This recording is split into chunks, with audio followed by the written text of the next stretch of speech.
Read practically everything in the store on prophecy and biblical commentary.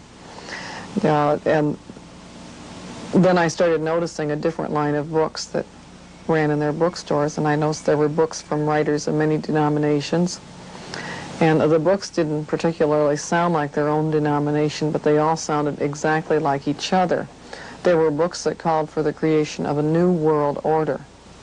World Food Authority, World Water Authority, a new world information order.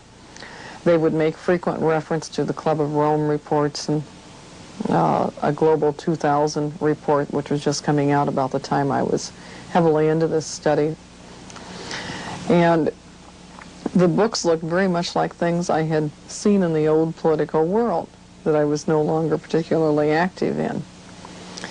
And it looked like what we would call a political platform. So I started thinking, isn't that interesting? Wouldn't that be convenient for the Antichrist? And I felt ashamed of myself as soon as I thought it. I said, well, these are Christian books by Christian writers. But my attention was riveted to those books, and I kept going back and looking, and I noticed the vocabulary.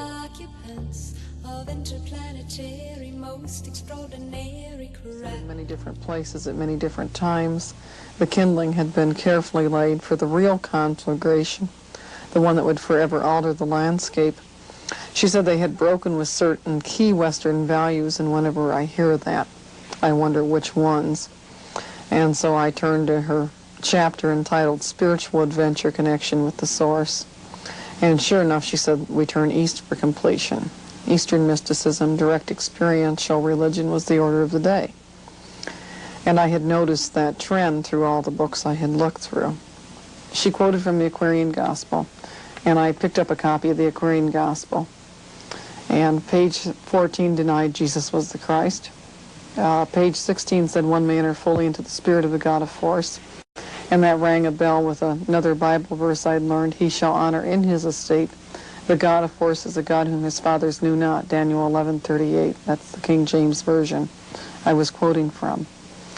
And then chapter 14 of the Aquarian Gospel prophesied that one day a mighty master soul would come to earth, a light greater than Jesus, to light the way to the throne of perfect man. So I figured that was a direct satanic prophecy of the Antichrist. And finally I picked up a book by Benjamin Creme. I found it in July of 1981. It was entitled The Reappearance of the Christ and the Masters of Wisdom. And it said, since July 19th, 1977, the Christ has been among us. Well, I had so many insane books from the New Age movement saying this kind of thing, I kind of disregarded that one. Put it aside until I was computer cataloging the collection in September. And I picked it up again and skimmed it, and the back had a section on how the plan is working out.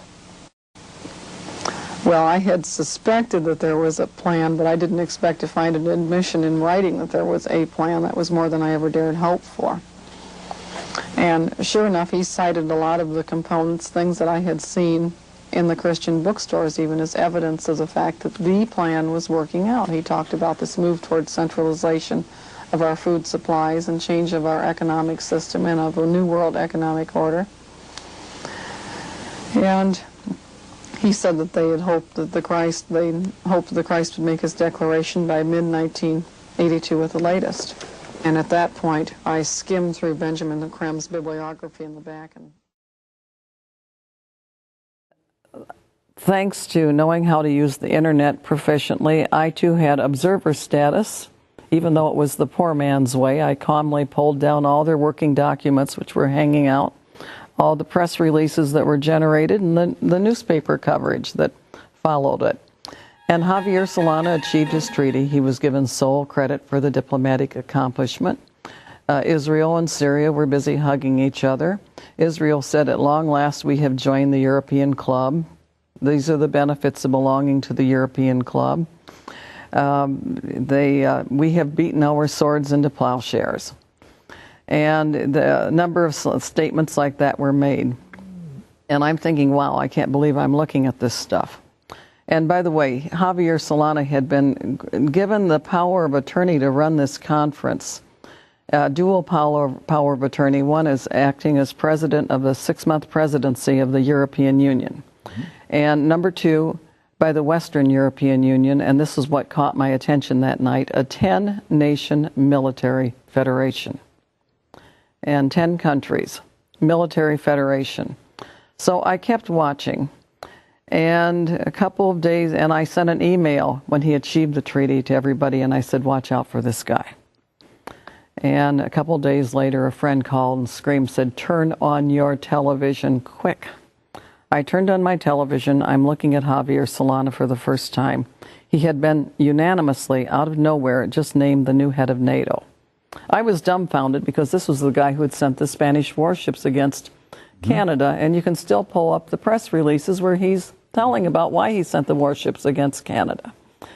The fishing wars, Spain had fished Canada's turbot, cod, and halibut stocks almost to extinction. Right. Well, there was a reason for it. Solana was cutting a deal for that Mediterranean free trade zone, and he had that Barcelona conference coming up, and he needed Morocco's cooperation. Morocco was not going to cooperate unless Spain would give up to some conditions. And number one, we want to sell your produce in the European market. Well, that cut into France, Spain, Italy, other warm countries. Granted. Dr. Solana was the one granting the wishes. Where are they at on the rest of their agenda? Well, if I could proceed, because I think this is some really, really serious stuff, Rick. I followed up on Dr. Solana, and he was made the new head of NATO from out of nowhere. And I sent an email to the White House. And I said, please do not back Javier Solana as the new head of NATO. And I cited his let's get the United States out of the Mediterranean posture from only 2 days earlier. And Solana was named to the new head of NATO. President Clinton flew to Madrid, December 4th, I believe it was, 1995, praised him and called him, blaming Javier Solana a great world leader. In 1996, he's pushing NATO and expanding it greatly. And I'm watching this. Boris Yeltsin ran for re-election as president of Russia. He said, you'd better vote for me. I'm the only one who can stand up to Solana. He didn't. They signed the Treaty of Association in 1997. In 1998, 1999, we know what was going on, and then the Kosovo wars were coming on. And I've started looking at that. And I woke up one Sunday morning. I was going to go to church. I woke up with a tremendous migraine. I wasn't going anywhere with that headache. I took 3 Vanquish, my usual remedy, went back to bed. My husband turned on Sunday morning. They came out and said, we interrupt this program to bring you a very important announcement. Javier Solana, the Secretary General of NATO, has announced that the bombing of Yugoslavia may start as soon as the next few hours. As soon as the headache lifted sufficiently, I went downstairs to the computers and went on to Alta Vista, which was a pre-Google large software database. And I fed in Solana's name again to see what was going on. And I came up with a speech he had just given in New York City saying that he had been given exclusive powers to make the military decisions over Yugoslavia, including whether to bomb or not. He didn't intend to exercise the authority without checking in with the others, he said, but nevertheless, the power is mine and mine alone.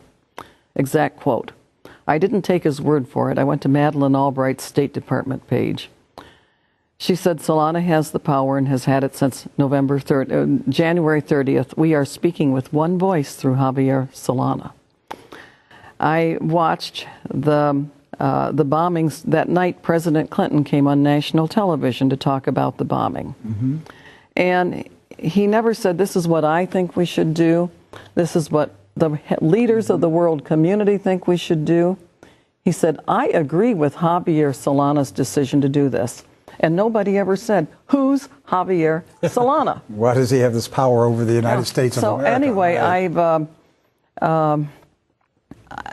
On Good Friday, there was a little section in the paper. It said Pope rebuffed. and said the Pope and the Orthodox Patriarch had sent somebody in and said, please let us try to mediate this. And they looked like they were sitting in a picture like two defeated old men.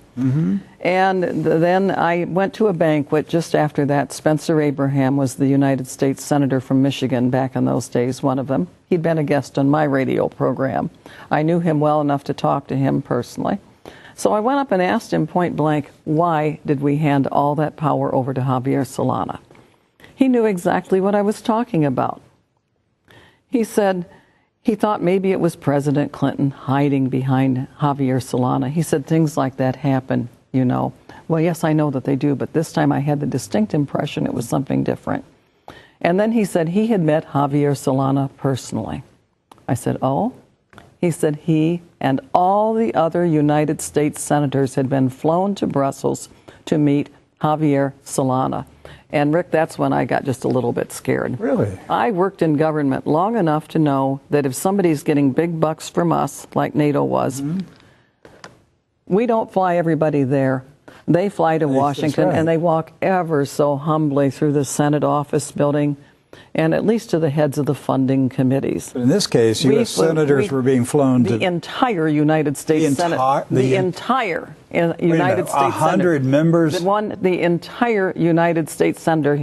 Spencer Abraham told me that very emphatically, and that he'd been part of that delegation. So and he was a junior senator from Michigan. I have never, ever heard of the entire U.S. Senate being flown somewhere. That's why I got just a little bit scared. Well, Solana, the bombing was pretty ruthless. And frankly, a lot of Christian targets, the Christian places were targeted. That's right. And Solana left that job a little early to take a new position that had been created for him with Section 666 of the Europa Code, no less, the High Representative for the Common Foreign and Security Policy for the European Union. And he took that job, and then it was announced on November 20th, 1999, at an interesting party where Hillary Clinton was there, Bill, Solana, a bunch of others, Tony Blair, Gerhard Schroeder from Germany. And they had it was a party on global governance. And I really think they were celebrating Solana's promotion that night. I really think that was the purpose of it. In fact, if you want to read it for yourself, it's written up on page 666 of the Clinton Wars by Sidney Blumenthal.